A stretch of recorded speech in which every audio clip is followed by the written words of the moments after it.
পারুল আপা দেখতে পাচ্ছেন সকাল 7টায় এই দোকানে প্রবেশ করে এবং রাত 8টা সাড়ে 8টায় তিনি এই কর্মস্থল থেকে বাড়ি যান। তো আমরা পারুল আপার কাছ থেকে একটু জানার চেষ্টা করব তিনি এভাবে এই কাজ করে কিভাবে জীবিকা নির্বাহ করে।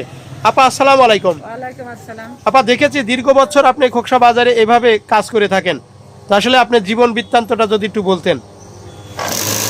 কি বলবো, আমি অনেকদিন ধরে কাজ করতেছি, আমার ছেলে টেলে নাই, নাতিনটা নিয়ে আমি থাকি আর চলি। আমার মেয়েটাও অসুস্থ, স্বামীটা বছর খানিক হইলে প্রায় প্রায় বছর স্বামী মারা গেছে। আমার কোনো বিধবা কার্ডও নাই, কোনো ইয়ের কার্ডও নাই, কিছু বয়স্ক ভাতা বিধবা কার্ড নেই, কিছু নেই, কোনো সুযোগ সুবিধা সরকারের থেকে পান নাই? পাই নাই।